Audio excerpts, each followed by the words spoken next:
I'm Charlotte Jones, co-host of the John Telford Detroit Show, coming to you every Wednesday morning at 10 o'clock on WJZZ Cool TV. Also streaming on YouTube, Facebook, and Twitter. Dr. John Telford is a former Detroit Public Schools superintendent, a former world-class athlete, conqueror of Olympic champions, a championship track coach, poet, newspaper columnist, a longtime civil rights crusader, and author of 7 books. Creative Insubordination, What Old Men Know, The Will Robinson Story, The Poetic Prancings of Mad John, The Poet Emperor of Earth, and his explosive autobiography, A Life on the Run. Plus, another upcoming poetry book, Athletes, Activism, and Apple Boughs, a Detroit poetic epic. His books are available on Amazon.com or by calling 313-460-8272. That's 313-460-8272. Dr. Telford has been called a legend and also a lightning rod for controversy, a recipient of the City Council Spirit of Detroit Award and the Joe Louis Foundation Spirit of the Champ Award. He was named Wayne State University's Alumnus of the Year, and a Detroit track is named for him. His email is drjohntelfordedd@aol.com. That's dr.johntelfordedd@aol.com.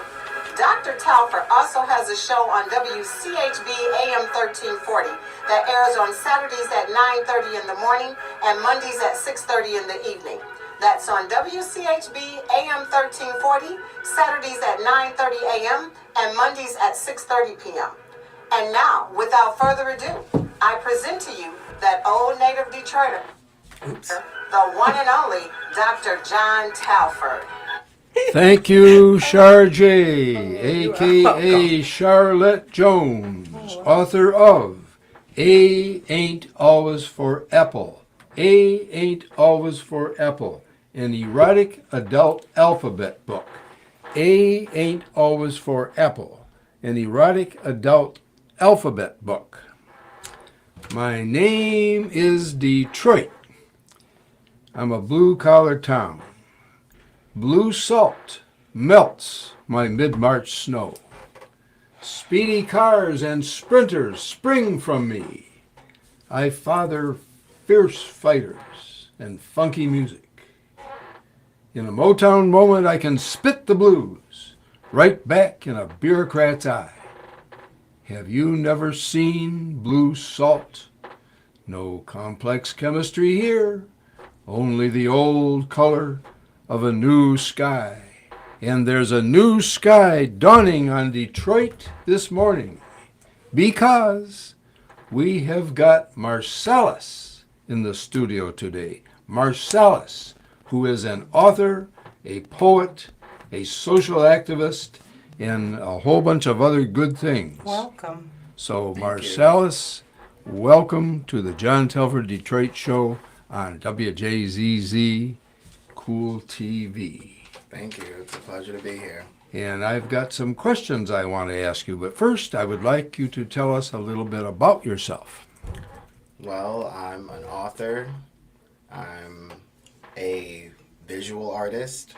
Visual artist. And I'm also, as you said, an activist. And I'm a poet.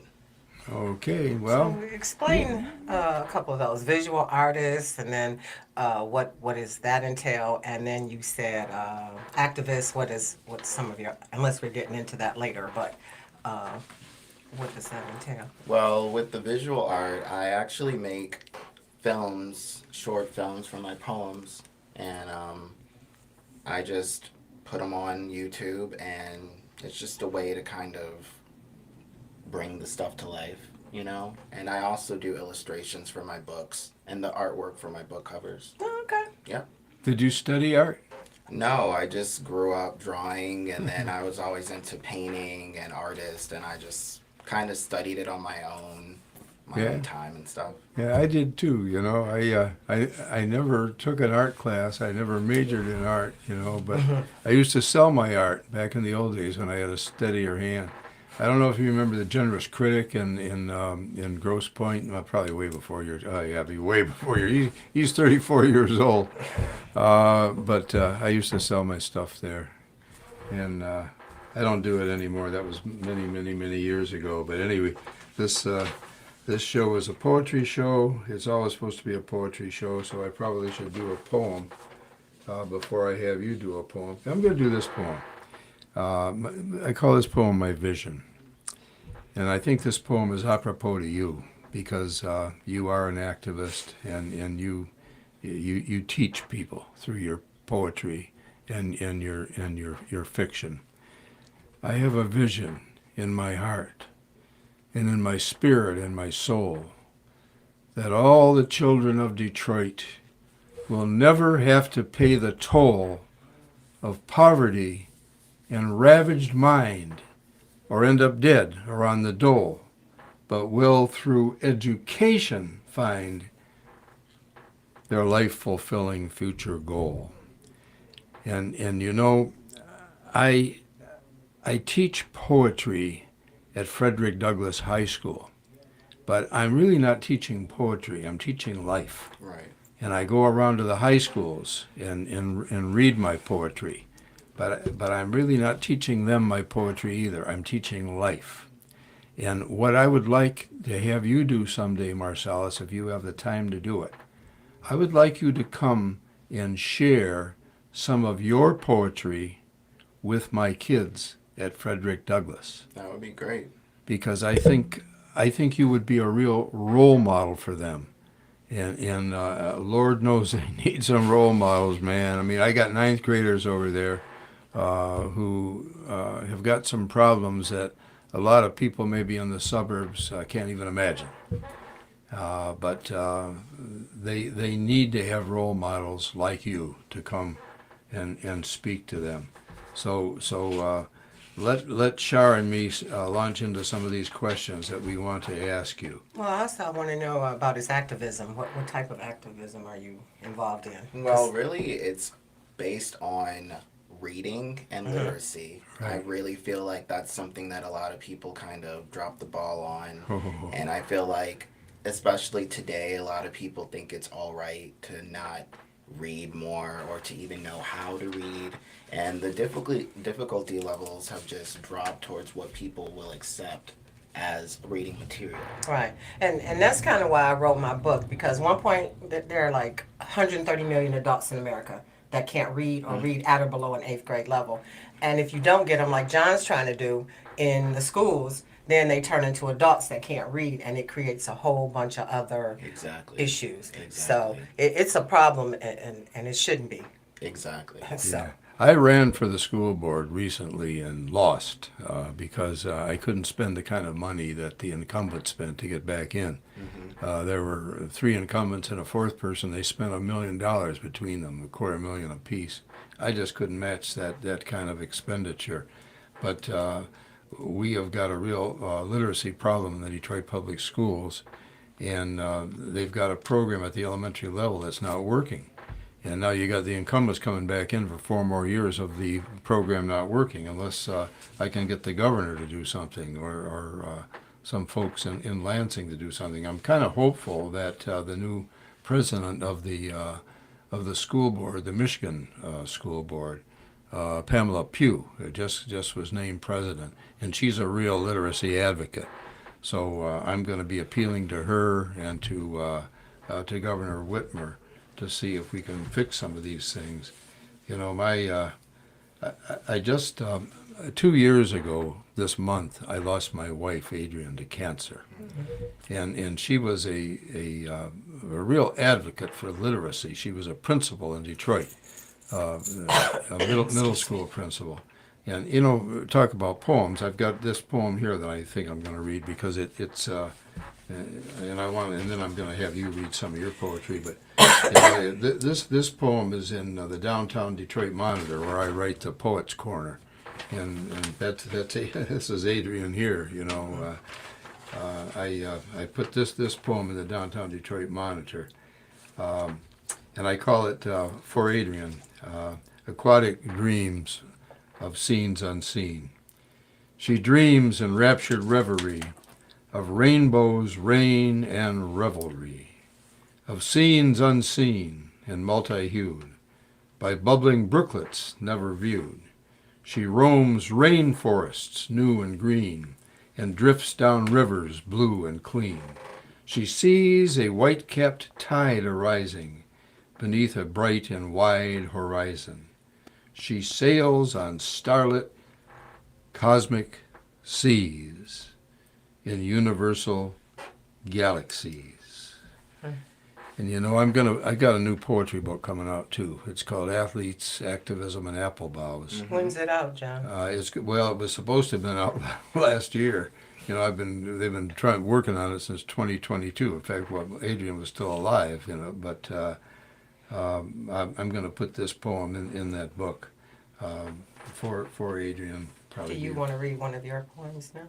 Yeah, sure. that was going to be my next invitation to have you do that. Since you're our guest today, Right. I'm not going to read 100 poems. Okay, I'll read 1,000 Years. Oh, good. 1,000 years. Yep. Where are you, my sacred splendor, off beyond my heart so tender, amidst the wide industrial frontiers? Don't make me wait 1,000 years. Can't you hear the call of my pulse? The limbs they tremble, the veins convulse. Show yourself and remove all fears. Don't make me wait 1,000 years. Beautiful angel, when we are one, nothing more will weigh under the sun. Nothing will conquer our wildest cheers. Don't make me wait 1,000 years. Is that you now, emerging so dear? An apparition, impossibly clear. Too glorious, I'm reduced to tears. For you, I'd wait 1,000 years. Wow, that's great. I love that poem. Thank you. So, as a poet, both of you, do you like your stuff to rhyme, or does it matter? Do the words just however you feel the words? Well, I really, when I started really writing poetry, I focused a lot on rhyme because I saw a lot of non-rhymes, and I like it. I like free verse, I like blank verse, but I like rhythms. I like when maybe people can remember things, and rhymes are so good at remembering. And plus, a lot of my poetry is inspired by music. Okay. So there's, obviously rhymes a lot in that. Right. Poetry is music in a way. You know, Do you like the rhyme, John? Or you? I do all kinds of poems. I like to experiment. But you know what Frost said? Writing unrhymed poetry is like playing tennis with a net down. That's what he said, and I guess that's true. But it's free verse. You can express yourself more fully. So writing rhyme poetry is a real challenge. But Marcellus, when did you begin your writing? Really, when I was about 7, I just loved reading. I loved drawing. So there was a sense of combining them because, Right. As a child, you're using picture books mostly as your introduction to reading. And I just thought it'd be nice to do it, and I kind of sat down, disciplined myself. We'd have indoor recess. At 7? Yeah, at 7. Oh, yeah. We'd have indoor Oh, yeah. recess, and I'd just sit there and work on books while the kids were playing with, Yeah. toys or whatever. I'd read to my friends and everything Yeah, to see yeah. what they liked. It was almost like this natural thing that just came out of me. You were a literary guy from the beginning. Yeah. So was I. I mean, I was an athlete, and I was known as a youngster, for my athletics. Matter of fact, I've signed A Life on the Run to you. This book is my autobiography, A Life on the Run. This is my autobiography, A Life on the Run. I stay on the air by selling my books. So buy my books. They're on Amazon. And if you want a signed copy, just call me, 313-460-8272. This is my book, A Life on the Run, Seeking and Safeguarding Social Justice. So it's not only about my running, it's about my social justice and my activism. But and I've signed this book over to Marcellus in hopes that he will sign a book over to me. So Definitely. I have one of your books and you have one of mine. But Marcellus, tell us this. who are your biggest influences? Not just in your writing, but in life. If you had to name some of them. Well, going a little bit into writing, I really like the Greek dramatist and the anonymous people who wrote ancient mythology. Usually you don't know who they are, Right. but they're just great, powerful stories. And I think they kind of reflect people over time. But outside of that, Andy Warhol, his whole pop art thing, and kind of Right. looking at the world differently. Prince, I just Sure. I love Prince and Oh, his yeah. fearlessness Oh, yeah. and his artistry. You know, he was really great at just about Everything. everything. You know, and that always comes to me as like inspiration to just push myself, experiment. You know, and also try to reach people, which is what he did very well too. Out of curiosity, where did you go to elementary school? Esterbrook Elementary and in Ypsilanti.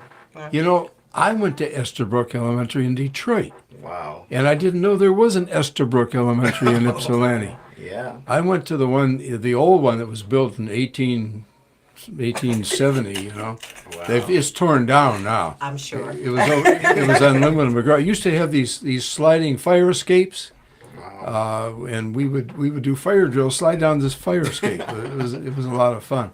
But that school's been torn down a long time ago. You're watching WJZZ Cool TV, live streaming on Facebook, YouTube, Twitch, and Twitter, and other top social media platforms. Like, follow, share, comment, and subscribe. Thank you for watching WJZZ Cool TV, the coolest station in the world. And thank you, Char J, for that welcome. station identification. Char J, author of A Ain't Always for Apple. A Ain't Always for Apple. 2 volumes. And I've also got to say, Miss Virginia Starkey, fondly known simply as V, the proprietress of V's Boutique, offers a wide range of fine clothing and accessories for ladies. You can find all sizes of women's fine apparel in V's one-stop excellent customer service at V's Boutique that you can't find anywhere else in Detroit anymore. V's is at 16423 East Warren, 16423 East Warren Avenue on the corner of East Outer Drive, right around the corner from the Alger Theater and from one of the few libraries in Detroit that is still open. You can make an appointment with V by calling 248-662-6622. That is 248-662-6622. Again, that's V's Boutique at 16423 East Warren Avenue. And Char J and I are interviewing author and poet Marsalis this morning on WJZZ Cool TV. And Marsalis, I would also like to ask you something else. I want to ask you a little bit about how you write, your daily writing schedule. How do you go about doing that? Do you write in the middle of the night? Do you write during the day? I like to do it really early in the morning. Like when I wake up, usually I'll get up and maybe do some yoga to get my mind a little bit softer. And then I'll eat and I'll put on some music. And usually I make like playlists and soundtracks for whatever I'm working on. To write by? Yeah, and so I'll listen to that to get in the mood, whatever that might be, and then I'll just sit there and write for hours, break for lunch, come back. When I'm really in a book, that's all I'll do all day, really. If I have the time, I'll take a little nap later and wake up and do some more at night. So you write daily. See, I don't do that. Do you do that, John? Yes. I don't, and maybe I should. I'm writing. 10, I'm gonna be writing, and that's a good format. I guess I probably should do that. And you've got several books, so that's how you get them done. You get Yeah, them it's sort of like, mass Well, you're a production. professional writer. right. He's a professional writer. Your entire life is devoted to writing professionally. Yeah. See, I have never been able to do that. And I used to write. I've written 7 books, but most of them I wrote in the middle of the night. When I was supposed to be sleeping or doing something else. So when I did volume 2, I was at a party and somebody was like, "When's the next one?" And I went home that day and it just said, "Wham!" It just came. It went and came out, and I I don't write on a schedule, and maybe I should. You just write when it comes to When it. it comes, Yeah. middle of the night, Mm-hmm. when I'm sitting here, if I feel something, I'll write it down. Right. Yeah. Yep. Well, Marcellus, listeners and watchers, has a children's book called Ape Man Rex. Ape Man Rex. And I'm going to show this to both cameras. Ape Man Rex. And Marcellus, I'm going to ask you to tell us a little bit about this book. And That's a unique title. Ape Man Rex. Yeah, very neat title. Rex, of course, is Latin for king. Yeah. So what inspired this book? Well, I really always wanted to do stuff for kids. I mean, that's where I started. And I Okay. feel like it took me a while to realize that, children's books was kind of my thing. And I kind of had a silly idea about this ape who got sent to the 31st century where it's all controlled by robots. Oh, wow. And a lot of the cartoons I grew up with were really kind of nonsensical and out there. Video games I like also inspired it. So really it's like just a fusion of all these different pop influences, but a nice fish out of water kind of typical story about this person who wants to go back home. They're in this world that they don't understand. Wow. Yeah. Have you ever thought of writing any short stories? Mm-hmm. Yeah, I do that a little bit on the side, but I haven't published any besides a collection of original fairy tales I did like in 2015, the last decade. They're all like modern fairy tales. That's the only like short story anything I've really put out so far though. Keith Owens has that story, the book of stories. Mm-hmm. Detroit Quarterly. Is what it's called. Detroit Quarterly. Yeah. Yeah. Have you ever considered maybe doing a I've story? put up a few. Oh, have you? Yeah, I have a few in there. Yeah, I've got a few in there too. It's a wonderful publication. Yeah, I love it. Yeah, Very different. but I wanted to ask you this too. Which would you rather write? This is a key question. Which would you rather write? Poetry or fiction? I'm almost more inclined to say fiction just because I do like to tell a good story. And Yeah. I just love that art of just bringing up something from start to finish about whatever the case may be and just enthralling people with this excitement and action. I think maybe stories, fiction Yeah. might be more. But they're so different for me in terms of Oh, how I they're approach totally them. different. They're totally Yeah, different. like most of my poetry is more personal. And Okay. then my fiction is obviously more on the fantasy side. So they allow me to express myself in two different ways. So it's kind of hard to really choose necessarily. Well, Keith Owens in the Detroit Stories Quarterly loves fantasy, In fact, I think the next story I write for him probably is going to be something along that line. Mm-hmm. I'm working on something for Keith. Are you really? I'm working on it. Is it going to be fantasy? It's entitled Imagined Slave, and it's kind of like Oh, what wow. I would imagine I could have done if I had been born during slavery times. Oh, wow. So and I'm working on it. It's 98% done. 98% done. That's an 98%. Close. intriguing. Yeah. We're interviewing her today too, and me. I'm interviewing myself. But So to get back to Marcellus, let us ask this. Tell us your poetry style. Tell us Really? something about your poetry style and the subject matter too.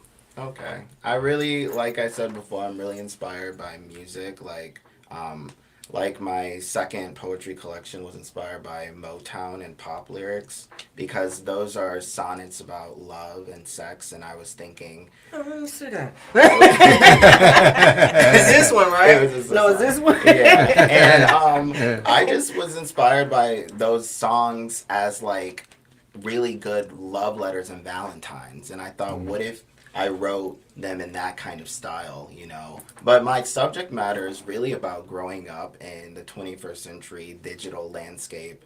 All of them are connected to growing up with technology and about texting relationships or being a TikTok star or something like that. So I really like to talk about this century and my unique experience of growing up with all of this new everything, basically. You think I don't get that, but I get that now. Oh, it's supposed to be gotten. Yeah, that book is very free. See, this guy comes from a completely different era than you and I. Well, of course, I'm from a different era even than you. I ain't the same age as him. When I come here, I feel like a little kid. Well, guys. Oh yeah, this is deep. You're both. This is deep. Let me see that. Here you go. You're both. You're both little kids to me. Right. Because I'm next week on this very same day, I'm turning 87. It's my birthday. Wow. Next show we do. So while you look at that, Oh man, hey, I like this. yeah, you create videos for your poetry. What led you to combine the two mediums? Well, really, I grew up with like music videos, Okay. MTV, BET, all of that. So I always liked how the words were enhanced by the visuals. Okay. And I was like, why aren't there more of that with poems, you know? And so I would go and look at what I had, and I started with Blues for the Babes. I made little like videos based off of old clips. And then with Bella Bazaar, I made original clips that I filmed on my phone. And then with Channel Nevermind, I made a video for every poem in the book, and it's kind of set Wow. up like a literary film. Oh. It's about 19 minutes, not too long, but every clip is a different setting and a different thing. And you're on TikTok. Is that where TikTok, you're- it's on YouTube. YouTube. But I'm on TikTok too. But yeah. So you're gonna Yeah. tell us your social media so people can follow you. It's Marcellus or what's your? My social media is Saint Marcellus. It's a one word, so it's the word Saint, SAINT, Marcellus. Okay. Saint And it's Marcellus, all one word. across, All one word. and all Okay. across the board. That's actually my website too, Oh, okay. saintmarcellus.com. So. You know, you've got a poem in here that you got folded over, Oh yeah, that was when I was like, what I should read. and I like for this. stuff. I'm going to read this poem. Okay. When I'm in another's bed. I made a video for that. That's yeah. almost kind Were of. you in the bed? I was in a bed. It says Saint Marcellus. It's kind of like my own, early life. Yeah. Also, let me emphasize earlier, before, when I'm in another's bed. This is when I'm in another's bed. It's the title of the poem. When I'm in another's bed, I think of the others and them, the ones I thought had left my head, the ones I thought I'd condemned. But each held strengths, necks, and skills that make them hard to scrape. The joy they gave could almost kill, and for that I may never escape. So as I lay in another's bed, I realize I have had enough. All I feel is tremendous dread. The cold act is getting tough. For I could use something gentler in my soul. Oh, I read that wrong. For I could use something gentler to my soul. A person who loves me as I them, beyond all control. You should have let him read that, but okay. You want to read it? It's too late. Well, you could, no, It's fine. We're good. We're good. I should let him read it? Yeah. But I liked it. I liked your wanted to reading. read I it. thought it was a good reading. Well, except for the I last like two- hearing it from someone else. I messed you up. know? I messed up the Right. last two lines, though. I messed up the last two Yeah, I lines. see your little innuendos up in Oh, there. he's got another. He's got another one folded over. Here, you can read the one that's folded over if you want to. It's another one that's folded over, unless it's too personal. You want Well, to read it? There's profanity. Is that okay? Yeah, oh yeah, profanity's fine. Okay. All right. It's called "I Hate You for Not Loving Me." Okay. I hate you for not staying longer. I hate you for not being able to see. I hate you for not being stronger. But mostly, I hate you for not loving me. I hate you for not being kinder. I hate you for not letting shit be. I hate you for not putting on blinders. But mostly, I hate you for not loving me. Do I deserve such awfulness for mistakes I regret too deep? If I could get one single kiss, the memories will be enough to keep. I hate you for not seeing we made each other free. but mostly I hate you for not loving me. That's a great poem. I have a line I in a love poem that. that says, "I wish I could love you without you loving me." Right? So that's kind of what that reminds me of. You know, if I could be with you, without, I want mine, but I don't want you to. Right. You're watching the Dr. John Telford Detroit Show, live streaming on Facebook, YouTube, Twitch, and Twitter, and other top social media platforms. Like us, follow us, share us, comment, and subscribe. Thank you for watching WJZZ Cool TV, the coolest station in the world. Yeah, that's, And I like that. I hate you for not. Yeah, that's, And we are interviewing Marcellus, poet and author, on the John Telford Detroit Show this morning. Char J and I are interviewing him.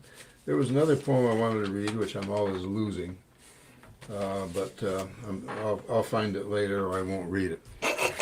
Let me ask you another question, Marcellus. What did you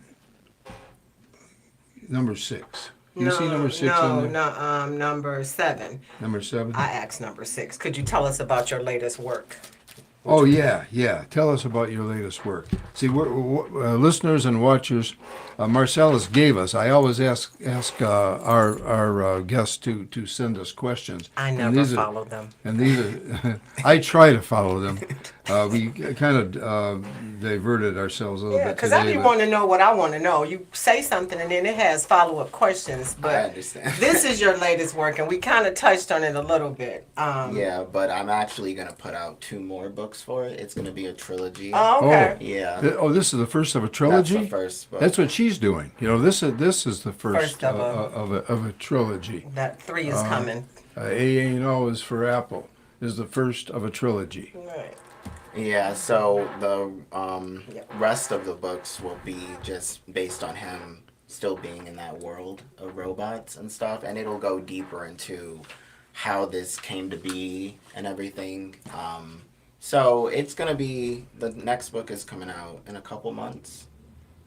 But the way I see it with 8-Man Rex, it is a children's book, but I feel like anyone could read it. Okay. I feel like if you like fantasy, if you like a fairy tale, because inside of us there's that desire for magic and make believe. And a lot of the time that's, we think, oh, this is just for kids when we get older, but for me, 8-Man Rex is for all of us. Yeah, okay. That's understandable. I mean, everybody has that imagination, and this kind of speaks to it and helps. And that's a good thing, because a lot of ideas have come from people's imagination, Exactly. So what inspired you to write this? That desire to connect people. I really feel like, sometimes there's a division too much with this is for this person, this is for that person. I just wanted to make something that, a parent could read with their kid and get one way. The kid will get it another way. Maybe even someone who thought, oh, I think this is for kids, but then they realize it's a bit deeper. Because it touches on a lot of things like being alone, loss of family, disconnection, the role of technology in the future, and just trying to get by in general. So I feel like anybody could get it, and that's what inspired me, this general connection to connect people. And that kind of speaks to your next question. Do you believe literature should be for everyone? And then I look at your books, and you have a span of because your poetry book, The Velvet Bazaar, that's for adults. Obviously. Yes. And then I would say this one. What age would you rate 8-Man Rex from? That's like 8 and up. Yep, 8 and up. Right. Yeah. Yeah, that's what I figured. Right. So and Yeah. then you have Blues for the Third grade. Babes, and that's a children's book as well. No, all of those are more in the Adult range. like Okay. my generation and up. Because I really was trying to speak to my generation about the things we're going through with those books. Talk about Blues for the Babe. Blues for the Babes. What? That was inspired by a desire to write modern blues in a sense, but the structure of each poem is like the 3 verses of a rap song, a hip hop song. I was listening to a lot of Biggie at the time, and he's such a huge storyteller to me, like very, very good at storytelling through song. And I really wanted to write stuff that spoke to people my age, but they're all different narratives in that. Like, Here's a no narrative, poem is just number the 7, same. called Baudelaire Byron. Talk about that a little bit. Well, I love Baudelaire and Yeah. Byron. Oh, But okay. the poem is really about going out to a club. Actually, it was the Woodward that's now burnt down. But it was just about going out. A lot of those things are about things in Detroit. I got a poem called Telegraph Road about driving on Telegraph, which is a experience within its own. Yeah. And I just wanted people to know. My thing was, we know about certain streets in LA, we know about certain streets in New York. I want people to know more about immortalization of Detroit's area. Because they be doing 1,000 on Telegraph. Exactly. And you see a lot. I need to get in. Let me in. Oh wow, that's. I want to read that one because that's something to talk about. What are you working on next? I know you said you had another one that's coming out when? In March for Reading Month. Okay. Yeah. For Reading Month. Good. Talk a little bit about Channel Nevermind. That's the last of my poetry trilogy. That one was written to actually be filmed. I actually came up with the video ideas before I even came up with the poems because I knew I wanted it to be this big thing, like every video per poem. Okay. So I came up with the video concepts and then Beforehand. yeah, and then I came up with the poems but it's really like a fake like public access channel. When you watch the video, that's what it's set up like. Okay. It begins like that, but the poems are really just about growing up with all this technology and the confusion and stuff, like people who look at your text and leave it on read but they don't text you back and stuff. So there's this anxiety and power people have. That poem's called Power Play, and how people mess with that. It's interesting because growing up with all this stuff, it's kind of like being a guinea pig to all these new things that people, after me are going to grow up as. That's just the norm, but it's like new things. It's kind of like on one of the social media pages I'm on, they play this game where they say stuff from now that you never would have said in the 80s or when you were a child. I'll text you back. I'm gonna get an Uber. It's all this stuff is new. Mm-hmm. All of it is new. So I understand that. We never had that. You all have never experienced how we were younger and you could make somebody mad by just slamming down the phone on them. Okay. y'all don't get that. Yeah. Well, I think the non-texting but seeing it thing might be somewhat similar, where you can irritate someone really bad by them knowing Like, they've seen you, or they do the bubbles and then don't see. Yeah, exactly. So that's really what those poetry books are about. It's like, how do I communicate this stuff in poetry form to people who are going to realize it later, like this is how people live.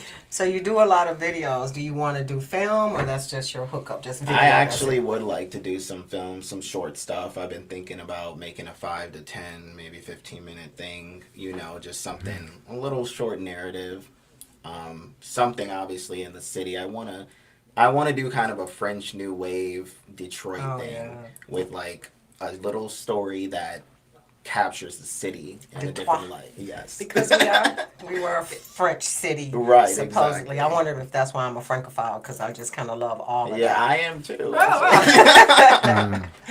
I love all of this stuff, and especially because we have that rich heritage of being a French trading post on the river. Right. So, Yeah, I'm a Francophile too, but I ran in France, matter of fact, but years ago. Wow. In fact, I raced against the French 200-meter champion, and he was black.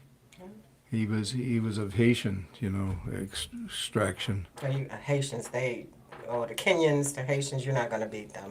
I did beat him. You beat them? Yeah, I never lost when I was running for the U.S., but this was a trilogy of poetry: The Velvet Bazaar, Blues for the Babes, and Channel Nevermind. In what order did you compose them? Blues for the Babes, The Velvet Bazaar, and then Channel Nevermind. Okay, and what made you decide to call it a trilogy?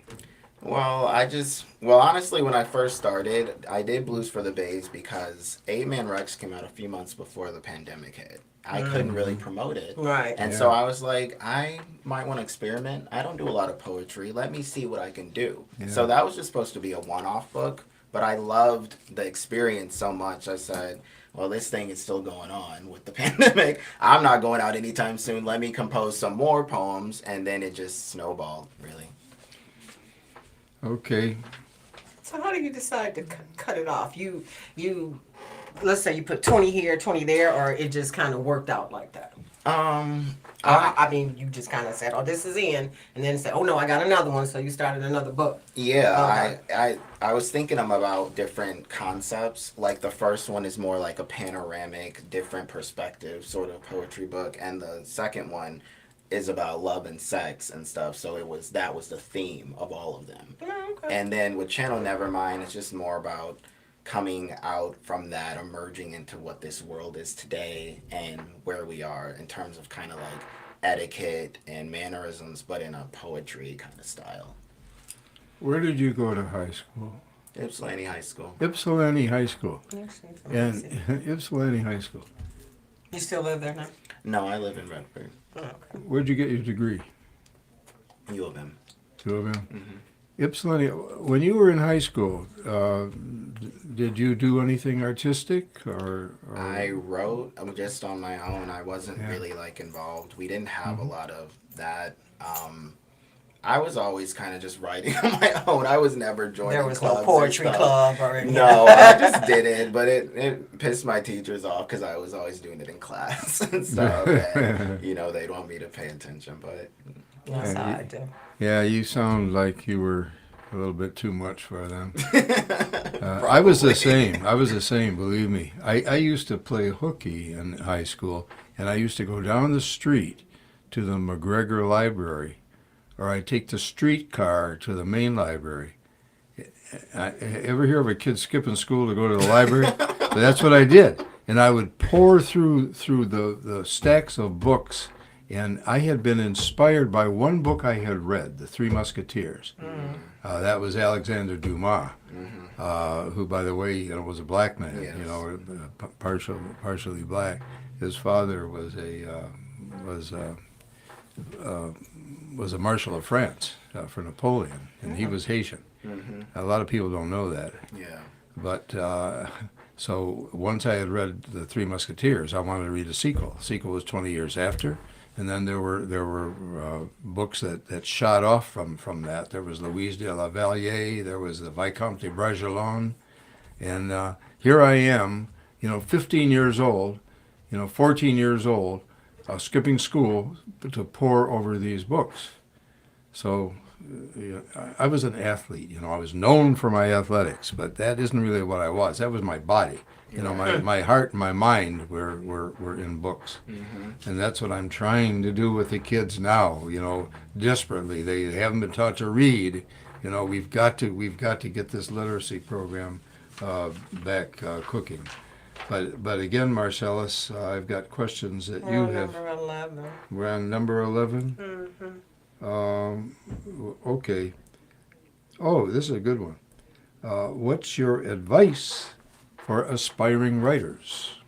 Well, I think you should really focus on your own voice. I think a lot of writers, a lot of us grow up emulating and copying the writers we like, but at some point you really have to find out what your voice is, and that can be the things you want to talk about, your own experiences, or just what interests you.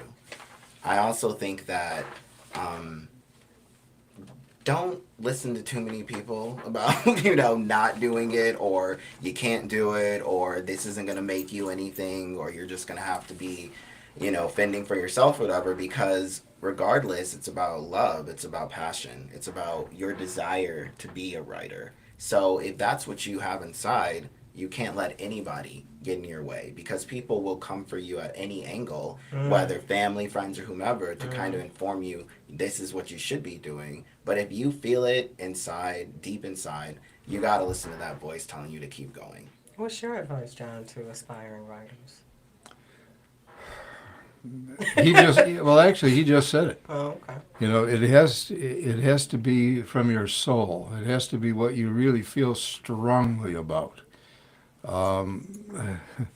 Yeah, and I have dealt with many topics that I feel strongly about, pretty much the way Marcellus has.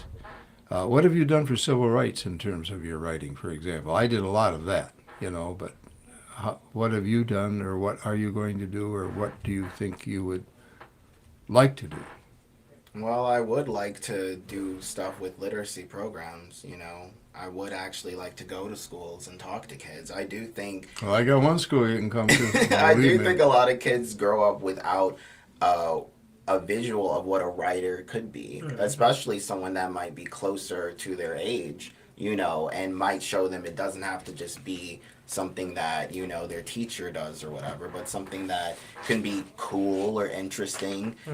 Kids are very visual and they do like things that have some sort of attraction to it. And I think sometimes, it helps to have someone who can talk to them in that way. On their level. Yeah, and just bring them to love literature just like I did. I would like to expound on what you said. People in your life, people will try to stop you. I used to want to write my ex-husband, you can't write, and blah, blah, blah. You can't let that hinder you. He told you you couldn't write? He was horrible. Anyway, you're watching WJZZ Cool TV, live streaming on Facebook, YouTube, Twitch, and Twitter, and other top social media platforms. Like, follow, share, comment, and subscribe. Thank you for watching WJZZ Cool TV, the coolest station in the world. Thank you, Charlotte Jones, a.k.a. Char J, for that station break. Author of A Ain't Always for Apple, an erotic adult alphabet book. And I'm showing this to both cameras just in case that we miss one of them. And also, I am an author as well of poetry, and here's my beat out old poetry book, The Lifelong Poetic Prancings of Mad John. The Lifelong Poetic Prancings of Mad John. This is the first of two poetry books that I've written. The second one is coming out pretty soon this year, The Prancings of Mad John. Mad as in, sometimes folks say crazy. Crazy. But what I'm trying to do with my writing, particularly with my kids, is alert them to social issues that they definitely need to deal with, being African American kids. And one of the poems that I like to read to them is a poem that I call 1954 2023, 1954/2023. And this poem goes like this: separate and unequal has an evil sequel. The devilish creation of racial segregation is abject subjugation and clear discrimination. So found Brown versus Board of Education. That was the Supreme Court. True reconciliation and total integration are needed in our nation. Therefore, may it escape the fatal final fate of God's annihilation. Sort of a little spirituality there, because my other show is WCHB AM 1340, Detroit's gospel and community station. But I look around at my classes over the past few years, and I see a sea of black faces. So where did Brown versus Board of Education go wrong? Where did it go wrong? I say to my kids, you see any white kids sitting next to you? This is a fight that we have to continue to fight. So I do encourage you to start writing some civil rights poetry. There's actually a poem in Blues for the Babes that was based off of the 2020 protests. Find it. Okay. I'd like to hear it. Okay. It's called The Blaze. They had him down, pinned to the ground. The video had been passed around. Live, take 5, come back and check. Guess they want him dead, still on his neck. He cried to breeze, said pretty please, but they didn't care, just giggled and sneezed. Watched him turn gray, lose all his black. Knew he was gone, but didn't do jack. No surprise in my eyes, this was another routine. Just a few months ago, happened to that teen, the one coming home, walking all alone. Suburban scholar, but they made him Al Capone. That was the game, our lives were for sale. Either assassinated or end up in jail. But not anymore, I'm in a craze. Fuck it, my dude, it's time for the blaze. So give me my gat, give me my bat. Ready to knock all those blue-collared rats. Kick in the head, oops, now it's bled. Give me my lead and see how it spreads. Run through the precinct till they all instinct. Cut up the pigs and then we'll all dig a big ass hole and throw in their souls. Seal it up, deal it up, burn it like charcoal. Yes, I'm swole, but they stole innocent life. Don't cry, don't care who's sobbing, your kids or wife. The dog or cat, fuck all that. Should have thought before you crushed them flat. So where they at? Where are we gonna find the pigs in their digs? Want to make them blind? It's almost time. Wish we could just rewind. But we can't, so all rules must be declined. I found the blaze on the streets with similar hearts. The earth once dearth, aligning a fresh start. Pass through the avenues with visions aware. Good trouble, make it double. Now we are the heirs of decades of fighting and pushing ahead. No fuss or must by the possible red. If it comes, we'll slung scum, snap 'em good. Beat 'em and treat 'em like we should. Feel that? Feel that rumble, bumble at your feet? Never has a cyclone sounded so sweet. The sizzle and fizzle murmurs in my ears. Visions once sharp, becoming unclear. Now here comes the cavalry, horses astride, waving their batons, sickened with pride. Who gave me this stick that I wave in the air? But as it crashes a bone, I don't really care. Shades of George Floyd. Yep. Righteous rage. That poem is filled with righteous rage. You need to write more poetry like that. I mean, I say that because I write it, and that's been my bent, particularly ever since Trump became president. Yeah. Okay. And go I ahead. can't find your theme song, and it won't come up, so I don't know what's going on. But you can summarize what you have going on next. How you tell people how to reach you. Yeah. You can find me on stmarcellus.com. Or go on YouTube, Twitter, TikTok, Facebook, Instagram. I'm on all of those. You want to read a poem? Because we don't have theme music. You have Well, I'll do my favorite poem. Okay. This is my favorite poem. This is one that, of course, got a lot of people angry.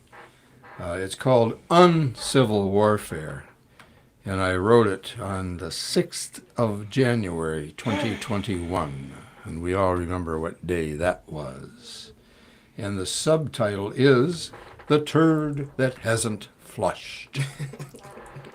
On this evil and fatal occasion of the Capitol building invasion, the traitor Trump's collusion demands his execution.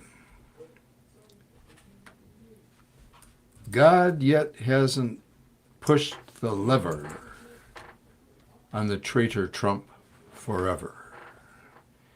And when God does push that lever, it is to be hoped that it's the lever of the gas chamber or the lever of the electric chair. But it won't be. But at least let's see that sucker in prison where he belongs. He belongs in a federal prison, and I'm going to say it and say it and say it again because, that man has turned this country back in the wrong direction for a decade, with his racism. Well, that is going to do it for us. Wow, I don't know what's going on. We've been having computer You lost problems. Right, we've been having computer problems all day. It will not let me get into it. I don't know what's going on. That's what I'm doing. I'm trying to get that, but that's our show. Can you remember the lead out? You can't do my lead out? All that good stuff about Wayne Dyer and everybody, calling me such a great writer. Well, I can read some of the stuff they said. on the back of my book, the lifelong poetic prancings of Mad John. On the back of my book, Professor M.L. Liebler, who's Professor Wayne State, acclaimed Detroit poet, author of Wide Awake in Someone Else's Dream, said, Dr. John Telford is the true poet of the people. He is America's voice for the voiceless, and that is what I have tried to be. All right, so tell them how to get the books. If they want a book or to be a guest on our show, they can call you or they can go to Dr. John Telford. Dr. John Telford, EDD at AOL.com. Email me at doctor, that's no period after the R, DR, Dr. John Telford, JOHNTELFORD, EDD at AOL.com, or call me at 313-460-8272. That's 313-460-8272. If you do that, I will autograph any one of my books, including Poetic Prancings, including the new book I got coming out, and including A Life on the Run, Seeking and Safeguarding Social Justice. I believe we are clear. So, should we now thank people for listening, or are we at that point? I think we're done. Well, Okie maybe dokie. not. We may have a minute left. I can't see that clock all the way over there. It was a good show. Thank you for being here. Of course. We appreciate and excuse all of our technical difficulties for today. It's okay. This was a rather amateurish show today, but we had a superb poet on the show, so he rescued the show. Marcellus rescued our show today, even though we didn't have all our usual technical stuff. We're gonna fix it. order. We're working out the bugs. We've We're- only been we're over gonna- here about a month or We're so. going to fix it all. Yeah, we're working. No, out I the just bugs. enjoyed it. This was a good show. Yeah, it was fun. I think we're still live. Are we? Well, maybe I'll read another poem then if I can find one. Oh, here's one that I wrote about Buddy Huff. He was a kid next door to me during World War II, and he was a really good friend of mine. In the year of 44, my best friend, the boy next door, came home from our righteous war in the flag-covered box. He got killed on the beach in Normandy. I had 4 uncles in that war. 4 uncles. One of them, fought with who was the guy of the Third Army, the 3-star general. He was a Scot. Carried a pearl-handled pistol. They did a film about him. Patton. Oh, Yeah, he fought with Patton. But those men were willing to die to preserve our democracy, and one of them did. And now, we've got these Retrumplicans in the Congress who are ready to just give away our democracy without a shot being fired, right here inside our country. So I'm doing my little sermonizing today in the time that I've got left. But it looks like I don't have any time left because it is now 3 minutes to I think 10. because he didn't hear the theme music, we're still live. But I just text him to see Oh, because he's you on the gotta- phone. I can hear him on the phone. Roger, you're going to give us another hour? Okay. I'm going to, I think, I know we're on borrowed time now. But I think we're still live. Should We I- should have been. I know he was waiting to hear the music, but we don't have it. So Roger, he's. Roger, should I There do- we go. I texted. We're about. Give us a second.